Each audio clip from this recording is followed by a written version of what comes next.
अस्सलामुअलैकुम, मैं हूं हुरैन फातिमा और आप देख रहे हैं हिमायती न्यूज HD चैनल। नजर डालते हैं आज की अहम खबरों पर। मोहम्मद नगर लांडी नवासी में तरक्याती कामों की तकमील, हकीम बलोच और पीपल्स पार्टी का शुक्रिया। रिपोर्ट मोहम्मद गाजी शानी, रोजनामा Himayati News. Karachi staff reporter Landi UC 6 और UC 8 के इलाके मोहम्मद नगर लांडी नवासी में पीपल्स पार्टी की जानिब से बड़े पैमाने पर तरक्याती काम मुकम्मल कर लिए गए हैं।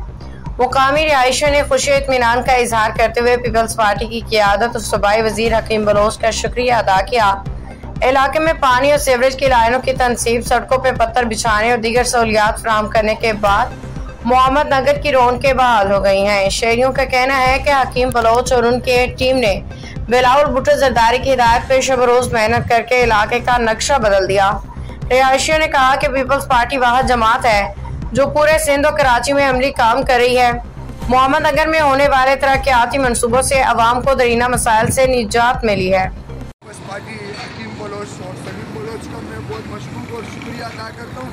हमारे मोहम्मद नगर पे नज़र घुमाया और इसको बड़ा बेहतरीन बनाया और पत्थर और सीवरेज का काम किया। और पीपल्स पार्टी है सिंध हुकूमत में और सिंध में पीपल्स पार्टी है। पीपल्स पार्टी का झंडा उठाएगा तो वो बंदा कामयाब है। जिए भुट्टो, जिए बिलावल, जिए जरदारी। क्यों?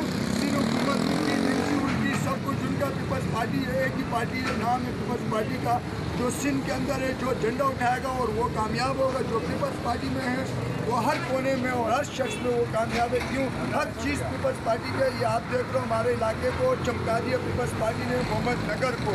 लांडी 89 ये आप देख सकते हो, ये पत्थर लगे और इसमें जो है सीवरेज का काम भी किया और पत्थर भी लगाया। इलाका मकीन सारे हमारे साथ खड़े हुए, आप दिखाओ इलाका मकीन। और सब जो है इलाका मकीन खुश है, इलाका मकीन खुश है और जो है ज़बरदस्त काम हो रहा है। इलाका मकीन खुश है और ये दिखाए मेरा पत्थर दिखाए, इस तरफ घुमाए। इलाका मकीनों की यही गुजारिश है, हम लोग बहुत खुश हैं और जो है बाखबर रहिए हर जगह हर वक्त, जानिए मुल्की और गैर मुल्की हालात और वाक़यात। यकीन